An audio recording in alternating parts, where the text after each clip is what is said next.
ഞാനൊരു പ്രധാനപ്പെട്ട ഇൻഫർമേഷൻ തരാനായിട്ട് വന്നതാണ്. എല്ലാവർക്കും നമസ്കാരം.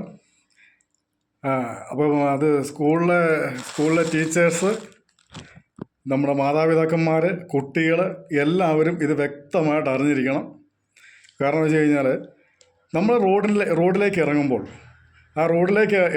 റോഡിൽ കൂടി നടക്കുമ്പോൾ, വാഹനം ഓടുന്ന റോഡിൽ കൂടി നടക്കുമ്പോൾ തീർച്ചയായിട്ടും നമ്മുടെ റൈറ്റ് സൈഡ്, വലത് സൈഡ് ചേർന്ന് നടക്കാൻ നമ്മൾ ശ്രമിക്കണം. തീർച്ചയായിട്ടും നമ്മൾ വലത് സൈഡിൽ കൂടെ ചേർന്ന് തന്നെ നടക്കണം.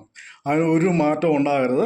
കാരണം വെച്ച് കഴിഞ്ഞാൽ രാവിലെ 4 മണിയൊക്കെ ആകുമ്പോൾ ഞാൻ ഇവിടുന്ന് കട്ടപ്പനയ്ക്ക് പോകുമ്പോൾ ഇഷ്ടംപോലെ സ്ത്രീകളെയും പുരുഷന്മാരെയും കാണാറുണ്ട്. അവർ നടക്കുന്ന മൊത്തവും അവർ ലെഫ്റ്റ് സൈഡിൽ കൂടിയാണ്. ലെഫ്റ്റ് സൈഡിൽ കൂടെ ഒരു കാരണവശാലും നടക്കാൻ നിങ്ങൾ ശ്രമിക്കരുത്. ലെഫ്റ്റ് സൈഡിൽ കൂടെ നടന്നു കഴിഞ്ഞാൽ പറ്റുന്ന സംഭവം എന്താണെന്ന് വെച്ച് കഴിഞ്ഞാൽ, നിങ്ങൾക്ക് നിങ്ങളുടെ പുറയിൽ കൂടി വരുന്ന വാഹനം നിങ്ങളോട് ചേർന്നായിരിക്കും വരുന്നത്. അതുകൊണ്ട് നിങ്ങൾക്കത് കാണാൻ പറ്റത്തില്ല. അത് തീർച്ചയായിട്ടും ആ ഡ്രൈവറുടെ ഗുണം കൊണ്ട് മാത്രമാണ് അത് നിങ്ങളെ മനസ്സിലാക്കി പോകുന്നത്. കാരണം വെച്ച് കഴിഞ്ഞാൽ എതിരെ ഒരു വണ്ടി വന്നു കഴിഞ്ഞാൽ നിങ്ങളെ കാണാൻ പറ്റത്തില്ല. എതിരെ ഒരു വണ്ടി വന്നു കഴിഞ്ഞാൽ ഡ്രൈവറുടെ മുഖത്ത് ഈ ലൈറ്റ് അടിക്കുന്നതുകൊണ്ട് തീർച്ചയായിട്ടും ഈ ലെഫ്റ്റ് സൈഡിൽ കൂടെ നടന്നു പോകുന്ന ആൾക്കാരെ കാണാൻ ഭയങ്കര ബുദ്ധിമുട്ടാണ്. അപ്പോൾ ഇങ്ങനെയുള്ള ഇൻഫർമേഷൻ ഒന്നും ഇന്നേ വരെ ഞാൻ ആരും പറഞ്ഞു കേട്ടിട്ടില്ല. പക്ഷേ ഞാനിത് എൻ്റെ അനുഭവത്തിൽ ഞാൻ പറയുന്നതാണ്. അത് നിങ്ങൾ തീർച്ചയായിട്ടും മനസ്സിലാക്കിയിരിക്കണം. പൊതുജനങ്ങളെല്ലാം തീർച്ചയായിട്ടും മനസ്സിലാക്കിയിരിക്കണം. നമ്മൾ നടക്കുമ്പോൾ നമ്മൾ റൈറ്റ് സൈഡിൽ കൂടെ, രാത്രിയിലാണെങ്കിലും പകലാണെങ്കിലും ഏത് സമയത്താണെങ്കിലും നമ്മൾ വലത് സൈഡിൽ കൂടെ ചേർന്ന് മാത്രമേ നടക്കാവുള്ളൂ. അപ്പോൾ വലത് സൈഡിൽ കൂടെ ചേർന്ന് നടക്കുമ്പോൾ എതിരെ വരുന്ന വണ്ടി അവരുടെ ലെഫ്റ്റ് സൈഡിൽ വരുന്നുണ്ട്, നമ്മുടെ റൈറ്റ് സൈഡിലോട് ചേർന്നായിരിക്കും ഈ വാഹനം വരിക. അപ്പോൾ നമുക്ക് ആ ഡ്രൈവറെ കാണാനും ആ ഡ്രൈവർ എങ്ങോട്ട് ശ്രദ്ധിക്കുന്ന വരെ നമുക്ക് നോക്കാൻ പറ്റും. ആ ഡ്രൈവറുടെ നിയന്ത്രണത്തിൽ നമുക്ക് അഥവാ ഡ്രൈവറിൽ നിന്ന് വിട്ടാ വണ്ടി വരുന്നെങ്കിൽ നമുക്ക് ഓടി മാറാനും രക്ഷപ്പെടാനും നമ്മളെ കൊണ്ട് പറ്റും. അതുകൊണ്ട് എപ്പോഴും നമ്മൾ റൈറ്റ് സൈഡിൽ കൂടെ ചേർന്ന് വലത് സൈഡിൽ കൂടെ തന്നെ ചേർന്ന് നടക്കണം. ഇത് മാതാപിതാക്കന്മാരും ടീച്ചേഴ്സും തീർച്ചയായിട്ടും ഇത് കുട്ടികളിലേക്ക് ഇത് പറഞ്ഞു കൊടുക്കണം. കുട്ടികൾക്ക് തീർച്ചയായിട്ടും ഇത് പറഞ്ഞു കൊടുക്കണം. മാതാപിതാക്കന്മാർ പറഞ്ഞു കൊടുക്കണം. വലത് സൈഡിൽ കൂടെ ചേർന്ന് നടക്കാവുള്ളൂ, ഇടത് സൈഡിൽ കൂടെ നടക്കരുത് എന്ന് തീർച്ചയായിട്ടും നമ്മൾ പറഞ്ഞ് മനസ്സിലാക്കി കൊടുക്കണം.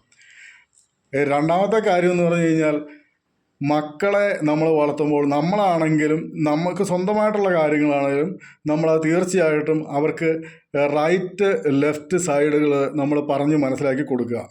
പിന്നെ അതുപോലെ തന്നെ നമ്മൾ കിഴക്കോട്ട് തിരിഞ്ഞിരുന്ന് കിഴക്ക് വശം, അതായത് സൂര്യൻ ഉദിക്കുന്ന സൈഡിലേക്ക് നമ്മൾ നോക്കിയാൽ, സൂര്യനെ നോക്കുമ്പോൾ നമ്മുടെ വലത് സൈഡ് തെക്കാണെന്നും ഇടത് സൈഡ് വടക്കാണെന്നും നമ്മുടെ പുറകുവശം പടിഞ്ഞാറാണെന്നും മനസ്സിലാക്കി കൊടുക്കണം.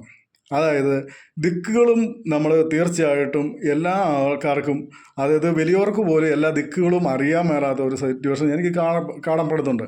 അപ്പോൾ നമ്മൾ ജീവിക്കുന്ന ഈ സാഹചര്യത്തിൽ നമുക്ക് ലെഫ്റ്റും റൈറ്റും ദിക്കുകളും നമുക്ക് തീർച്ചയായിട്ടും മനസ്സിലാക്കിയിരിക്കണം. അതുകൊണ്ടാണ് ഞാനിപ്പോൾ ഇത് പ്രത്യേകം പറയുന്നത്. ആരും അറിവില്ലാത്തവരല്ല, എല്ലാവരും എന്നെ കഴിഞ്ഞൊക്കെ ഒരുപാട് അറിവുള്ളവരാണ്. എങ്കിലും ഇത് ഞാനൊരു ഓർമ്മപ്പെടുത്തലാണ്. കാരണം വെച്ച് കഴിഞ്ഞാൽ ഇത് ഇപ്പോൾ ഇപ്പോൾ ഞാനിപ്പോൾ രാവിലെ നടക്കാൻ പോകുമ്പോൾ പല ആൾക്കാരെ ഞാൻ കണ്ടിട്ടുണ്ട്.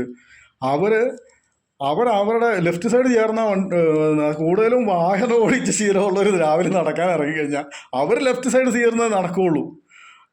അപ്പോൾ അങ്ങനെയല്ല, ഒരിക്കലും നമ്മൾ റോഡിൽ ഇറങ്ങിക്കഴിഞ്ഞാൽ സാധാരണ മനുഷ്യൻ നടക്കുമ്പോൾ, സാധാരണക്കാർ നടക്കുമ്പോൾ എപ്പോഴും നമ്മൾ റൈറ്റ് സൈഡിൽ കൂടെ നടക്കാവുള്ളൂ. എങ്കിലേ നമുക്ക് എല്ലാം കൊണ്ടും സേഫ്റ്റി അത് തന്നെയാണ്. പിന്നെ ദിക്കുകൾ, അതായത് ഞാൻ പ്രത്യേകം പറയുന്നതെന്ന് വെച്ചാൽ, നമ്മൾ കിഴക്കോട്ട് നോക്കുമ്പോൾ നമ്മുടെ വലത് സൈഡ് തെക്കും, ലെഫ്റ്റ് സൈഡ് വടക്കും, പുറകുവശം ബാക്ക് സൈഡ് പടിഞ്ഞാറുമായിട്ട് വരും.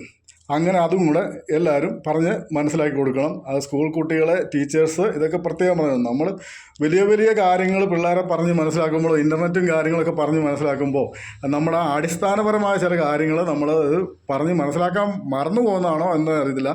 ഇപ്പം വരുന്ന കുട്ടികൾക്കൊന്നും അറിയില്ല ലെഫ്റ്റ് ഏതാ റൈറ്റ് ഏതാന്ന്. ഇനി അറിയാമെങ്കിൽ തന്നെ അവരിത് കീപ്പ് ചെയ്യുന്നില്ല എന്നുള്ളതാണ് സത്യം. കാരണം വെച്ചാൽ പല മക്കളും ചെറിയ സൈക്കിളുമായിട്ട് പുറത്തേക്ക് ഇറങ്ങുന്നത് അവർ തീർച്ചയായിട്ടും വരുന്ന വഴി ഏതാണെന്നറിയോ? അവർ റൈറ്റ് സൈഡിൽ കൂടെയാണ് വരുന്നത്. അതെതിരെ വരുന്ന ചിലപ്പോൾ ചെറുകിട വണ്ടിയാകാം, വലിയ വണ്ടിയാകാം. അപ്പം ഇവർ പഠിച്ചു വരുന്ന കുട്ടികളും കൂടെ ആയതുകൊണ്ട് ഇത് അങ്ങോട്ടും ഇങ്ങോട്ടും പാളും. അതൊക്കെ വളരെ പ്രശ്നമുള്ള കാര്യങ്ങളാണ്. അപ്പോൾ എന്തെങ്കിലും സംഭവിച്ചു കഴിഞ്ഞിട്ട് അങ്ങനെ പറ്റിപ്പോയി ഇങ്ങനെ പറ്റിപ്പോയി എന്ന് പറയാതിരിക്കാനും നമ്മുടെ ജീവരക്ഷാർത്ഥം നമ്മൾ ചെയ്യേണ്ട ചില കാര്യങ്ങളുണ്ട്. റോഡിലിറങ്ങിയാൽ റോഡ് നിയമങ്ങളിൽ ഇതൊക്കെ ബാധകമാണ്. നമ്മൾ റൈറ്റ് സൈഡിൽ കൂടെ മാത്രമേ നടക്കാവുള്ളൂ. കുട്ടികളാണെങ്കിൽ സൈക്കിൾ കൊണ്ട് ഇറങ്ങുമ്പോൾ നിർബന്ധമായിട്ട് ലെഫ്റ്റ് സൈഡിൽ കൂടെ സൈക്കിൾ ഓടിച്ച് പഠിക്കണം. അത് മാതാപിതാക്കന്മാരും സ്കൂളിൽ നിന്ന് ടീച്ചേഴ്സും പറഞ്ഞു കൊടുക്കേണ്ട ഒരു കാര്യമാണ്.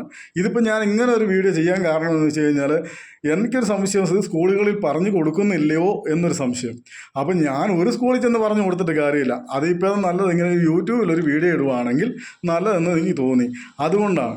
അതുപോലെ തന്നെ മുതിർന്നവരും ഇത് പ്രത്യേകം നമ്മൾ ശ്രദ്ധിക്കണം. തീർച്ചയായിട്ടും നമ്മൾ റോഡിലിറങ്ങി നടക്കുമ്പോൾ റൈറ്റ് സൈഡിൽ കൂടെ തന്നെ നടക്കുക. വാഹനം ഓടിക്കുമ്പോൾ എല്ലാവരും ലെഫ്റ്റ് സൈഡിൽ കൂടെ വാഹനം ഓടിക്കുക.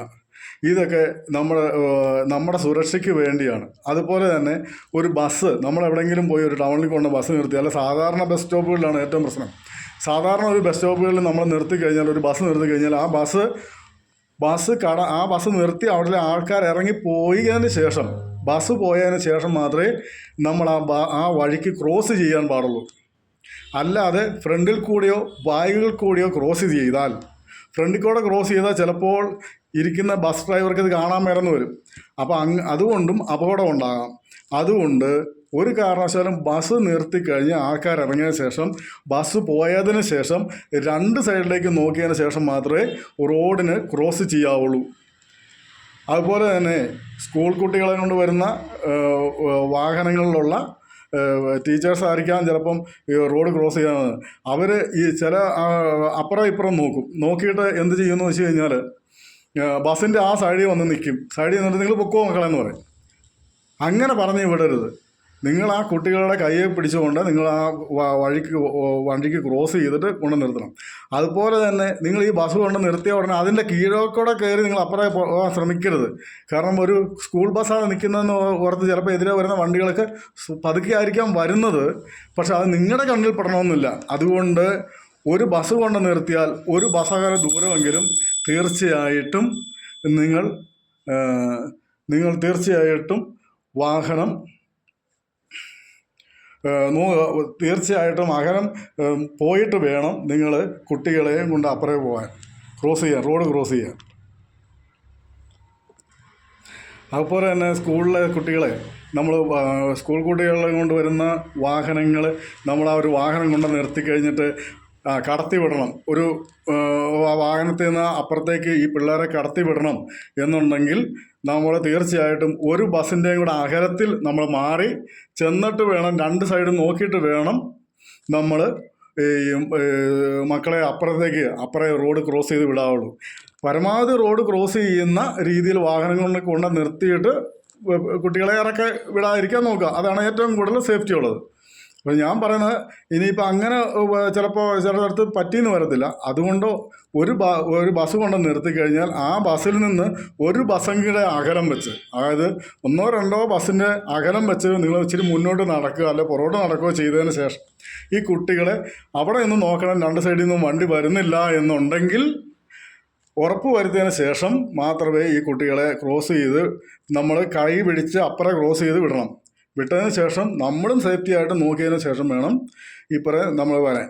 ഇതൊക്കെയാണ് എനിക്ക് ഇന്ന് പുതിയതായിട്ട് എൻ്റെ അനുഭവത്തിൽ ഞാനിത് ഇത്രയും പറയാൻ കാരണം വെച്ച് കഴിഞ്ഞാൽ, ഇങ്ങനൊരു അനുഭവം എനിക്ക് 2-3 ദിവസമായിട്ട് എനിക്ക് ഉണ്ടായി. അതിൻ്റെ പേരിലാണ് ഞാനിത് പറയുന്നത്. അത് ഇവിടെ മാത്രമല്ല, ഈ ഇടുക്കി ജില്ലയാണെന്ന് എനിക്കറിയില്ല, ഇവിടെ മാത്രമല്ല, ഞാൻ ഇവിടുന്ന് പല വഴിക്കും ഞാൻ പോയിരുന്നു. അപ്പോൾ പോയ വഴികൾക്കൊക്കെ ഇപ്പോൾ കണ്ടുവരുന്ന ഒരു സംഭവം ഇതൊക്കെയാണ്. അതുകൊണ്ടാണ് ഞാൻ ഇത്രയും പറയാനറിയായത്. അപ്പം ഇത്രയും നേരം ഇത് കേട്ട എല്ലാവർക്കും നന്ദി, നമസ്കാരം. പരമാവധി ആൾക്കാർ സബ്സ്ക്രൈബ് ചെയ്യുക, ലൈക്ക് ചെയ്യുക. വല്ലപ്പോഴുമൊക്കെ ഞാൻ ഇങ്ങനെ ചെറിയ ചെറിയ അറിവ് കിട്ടുന്ന വീഡിയോകളൊക്കെ ആയിട്ട് വരാം. ഇനിയും വരണമെന്നൊക്കെ ആഗ്രഹമുണ്ട്. നിങ്ങളൊക്കെ പ്രോത്സാഹിപ്പിക്കുകയാണെങ്കിൽ കൂടുതൽ വീഡിയോകളായിട്ട് വരും. അപ്പോൾ എല്ലാവർക്കും നന്ദി.